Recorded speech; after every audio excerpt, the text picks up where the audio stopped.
I'd like to welcome you again to this session of our study on Christian marriage. In this segment, we're going to look at the question of knowing one another in marriage. I've always been impressed by the fact that when the Old Testament speaks of intimacy and of sexual intimacy, it frequently uses the verb to know. For example, the Bible might say that Abraham knew his wife and she conceived, or Adam knew his wife and she conceived.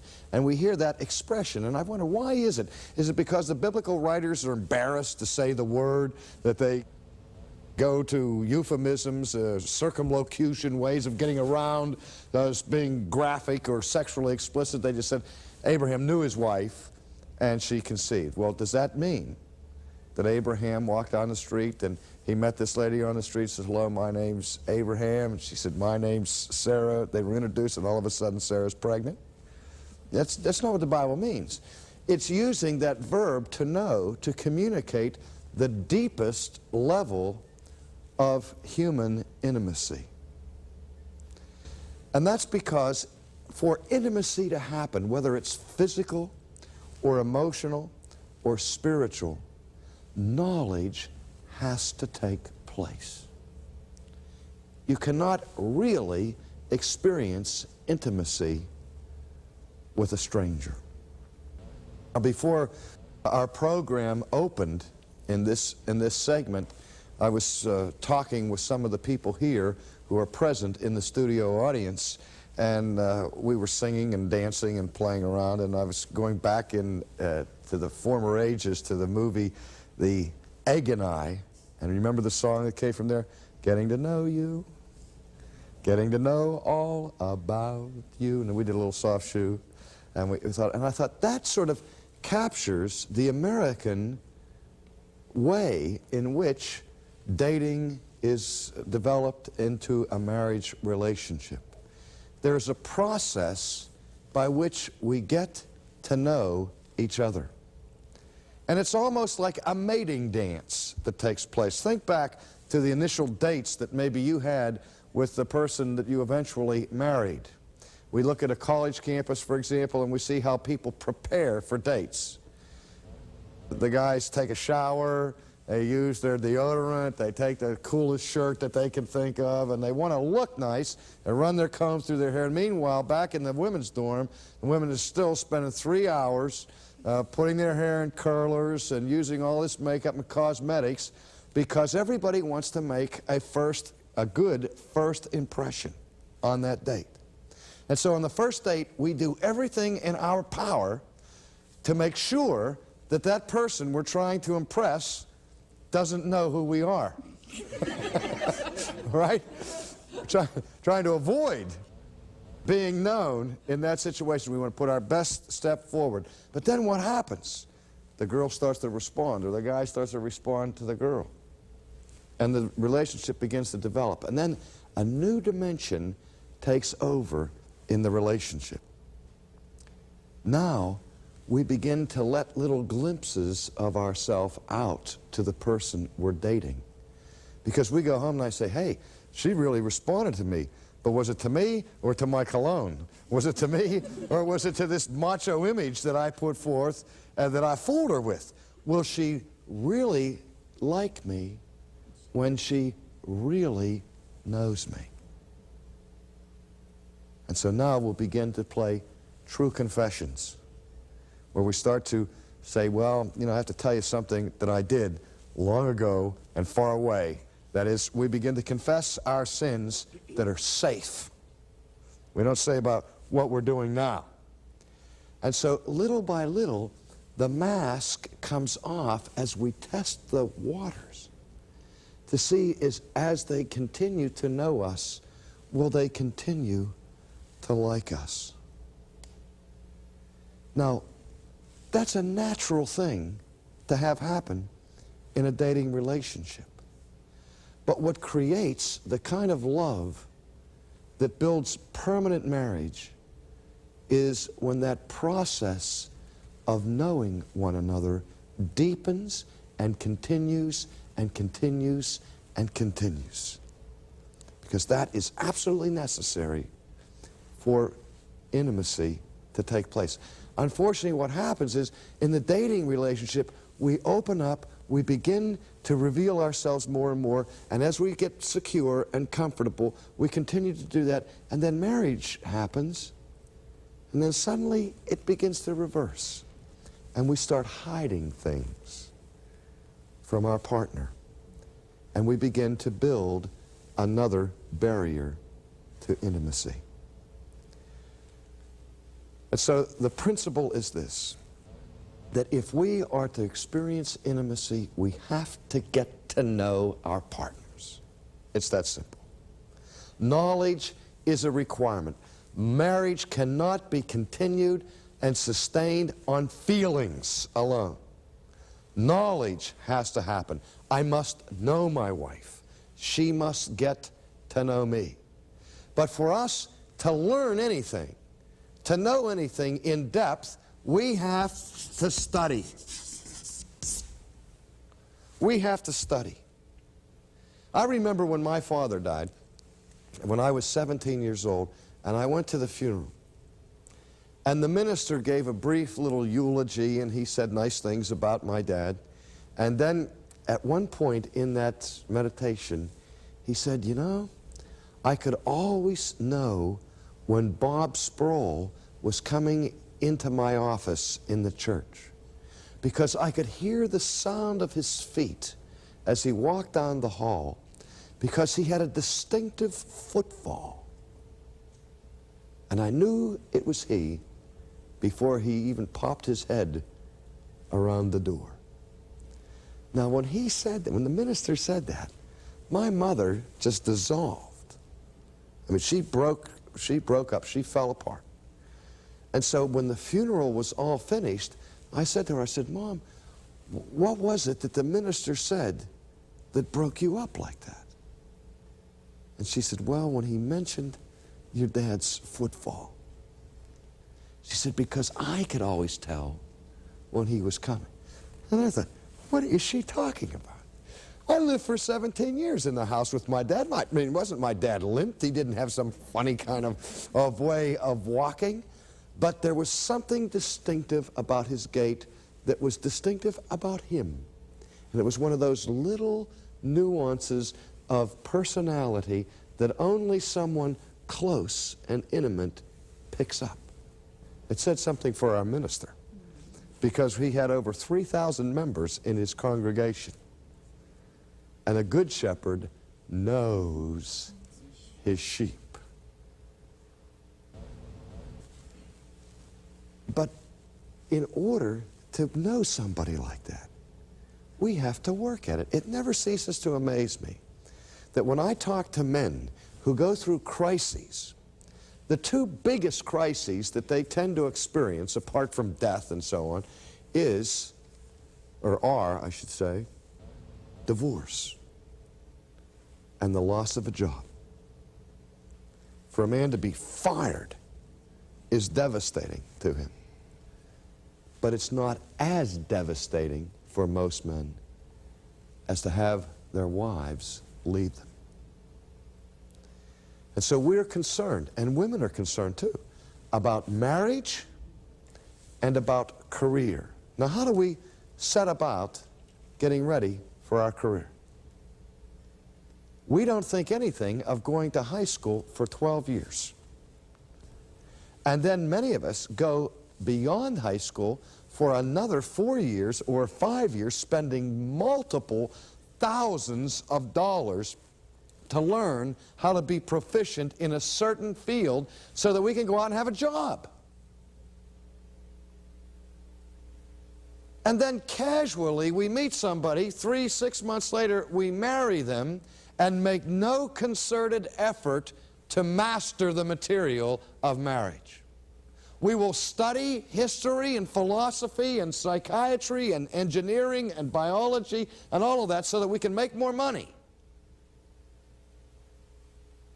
But we won't invest any time or any labor into knowing our wives. one of the biggest complaints I hear, and you've heard it, he never talks to me.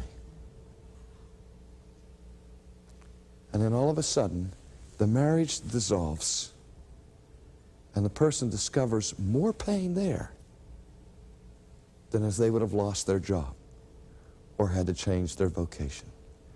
Ladies and gentlemen, we have bought into a myth that tells us that happy marriages come from doing what comes naturally.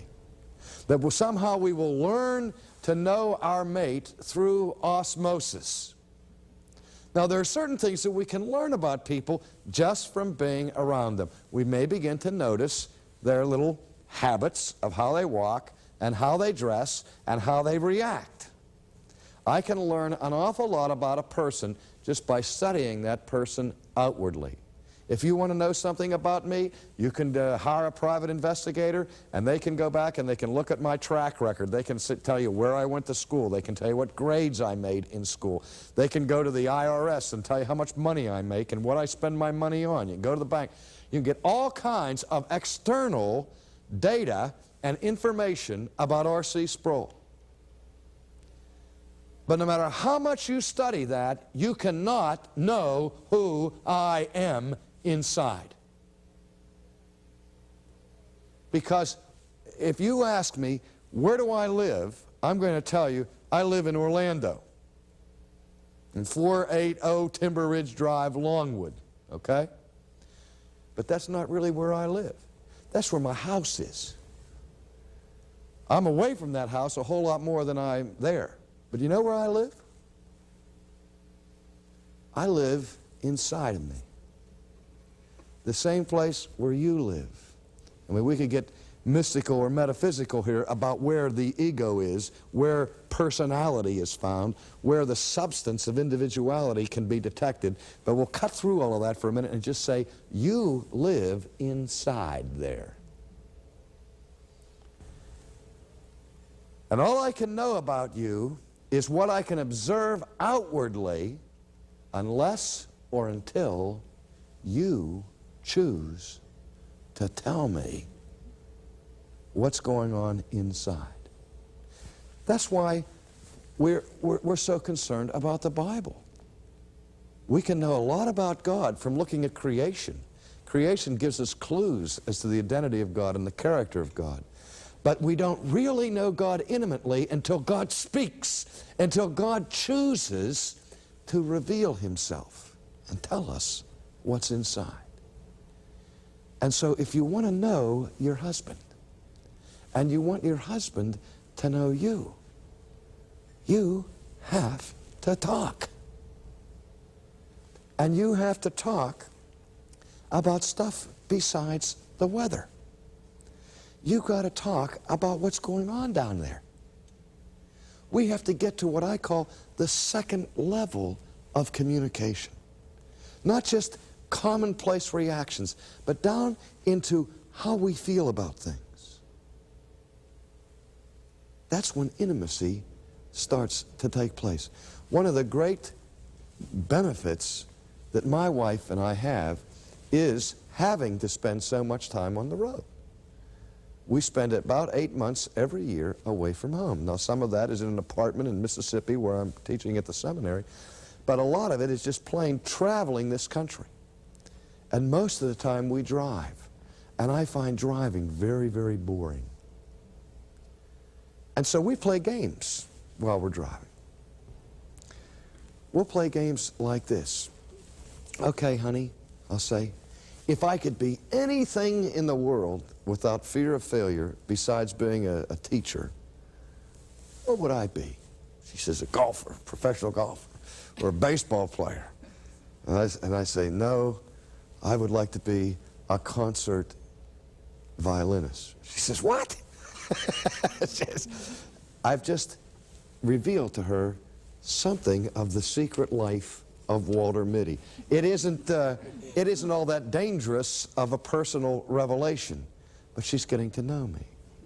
And then the conversation becomes deeper. One game that we play that I commend the couples, but you have to be careful about it, is what I call my mail order partner game. You know, when you go into a car lot, you want to buy a new car? You walk into the dealership, and the first thing they tell you is that they have like 7 or 8 different models, and you have to figure that out. And then each model comes with 150 possible factory options. And so that the combinations that you can order for a car just boggle the mind. All the different things. You can have tilt wheel, air conditioning, automatic windows, rear window defogger, and all of that.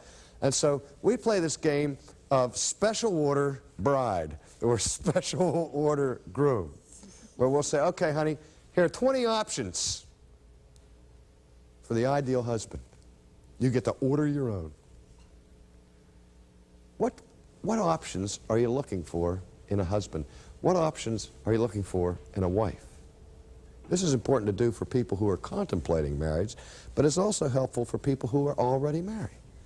And I said, okay, let's be honest. If you could be married to the ideal person, what would you order? Would he be handsome? Would he be tall? Would he be short? Would he be thin? Would he be fat? Would he be rich? Would he be poor? Would he be bright? Would he be dumb? Would he be aggressive? Would he be passive? And we put all these things together. And then I said, okay, after we've gone through all 20 of these, now let's get serious. You come into the showroom for your mail order bride or your mail order husband, and the salesman says, here are the 20 options, but you can only have 5 of them. You can only have 5 of them. What 5 would you choose? Now, when I asked my wife that question, what 5 would you choose if you could have the perfect husband?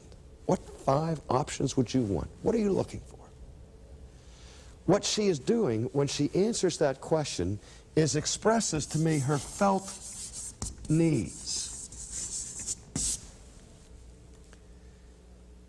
I heard a minister once say that marriage is an action where people are involved in selfless love. The true marriage, Christian marriage, is built on selfless love. Doesn't that sound neat? Ladies and gentlemen, that is baloney. There is no such thing as selfless love. For me to love, myself has to be involved in it. Now, obviously, God does not want us to be involved in selfish love, where we just use our partner for our own gratification, for our own ends, exploiting them and denigrating them and destroying them. But when I was looking for a wife, I didn't set out looking for, well, I've got to find somebody that I can give myself away totally for the rest of my life and get nothing back. No, I married my wife because I figured she was going to make me happy, because she was going to meet my needs. And well, the wonderful thing was that she felt that I was the one who could meet her needs. But that can be vicious, can't it? If all I care about is having her meet my needs, and all she cares about is my having meet her needs, we got trouble right here in River City. But there's nothing wrong with wanting certain needs met in marriage. But my wife, if she loves me, needs to know what my priority needs are. And if I love her, I need to know what her priority needs are. So we begin to express them. I say, okay, honey, you can only pick 5 things. What are they going to be? And she says, if you could only get 5 things from me, what would they be? And I tell her, she said, what are the other 4? Okay. And so we go through that. And I find all kinds of surprises. She'll tell me, here's the 5 most important things that I want out of this marriage. And I'll say, wait a minute, 3 of those I would have figured out. But I never would have guessed the other 2 had you not told me. I make assumptions about what my wife needs and about what my wife wants. And so often, those assumptions are wrong. And she does the same thing to me. Now, here's the tragedy. What happens where I have the top 5 needs in my marriage that I know what they are, and I say to my wife, okay, I'm not going to do this with her because this can be really, really destructive, but I'll say in my own mind, privacy, I'll hide this one. I'll say, okay, now I'm going to rate her. How's she doing? And I look at need number 1 and I say, she is a 10. It's terrific. Number 2, the second most important need in my life, she's a 9. The third most important need in my life that I feel, she's a 2. Number 4, 10. Number 5, 10. I don't think there are very many marriages that would get that high of a total. But even that marriage where 4 out of the 5 top felt needs are being met is a powder keg ready to explode.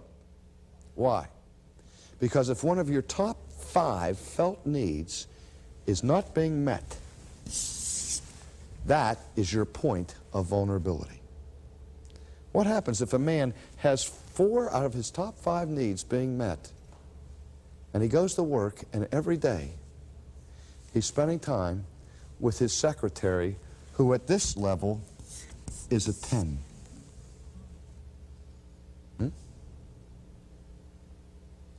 We tend to take for granted the things that are going fine in our marriage. It's where we're longing, and our longings are not being fulfilled, and if somebody else comes along and fulfills them, our head starts playing games. We're willing to trade these 4 in for this one. And it happens every day. And you ask a man who has just left his wife for his secretary, I'll say, what made you do it? And it's the same answer. She made me feel like a man again. What's he saying? He's saying, I had a burning, felt need in my life that my wife was not meeting, and my secretary met, and I went for it. We need to know what those felt needs are. And as much as is within us, we have to endeavor to meet the needs of our partners. And that's where communication is absolutely vital. I joke about this and laugh about this, but if you want to test how well you're communicating your feelings and your needs to your partner, look at your Christmas presents. Are you happy with the presents your wife gives you or your husband gives you for Christmas or for your birthday? I remember the first years that Vesta and I were married, she's very practical, and she's not inclined to extravagant manifestations of romance. I'm the incurable romantic. At Christmas or on her birthday, I want to get her some pizzazzy romantic gift, a fur coat, some jewelry, a lacy nightgown, something like that that is romantic. She wants a washing machine. Right? That's practical.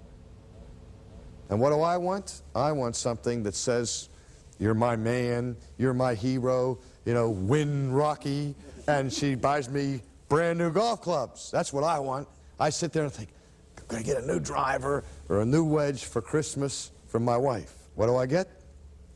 White shirts. Now, white shirts are what I need. They're not what I want. I can buy white shirts anytime. I don't need a special occasion to justify spending money on white shirts. They're a necessity. And so my wife gives me white shirts, and what do? I say, honey, just what I needed. I love them. Thank you so much. And I do such a good job of convincing her how happy I am with the white shirts that next year I get 4 white shirts and I still don't have my golf club. Then my secretary wraps up a new driver and gives it to me on my birthday because she picks up what I want. We tend to give the cheapest gifts. We give the gifts that we want to receive rather than what the person wants to receive. We give the gifts that we think they ought to want, rather than the gifts that they really want. And when that happens, we are not communicating. We are missing each other. We are not learning the deepest feelings of our partners.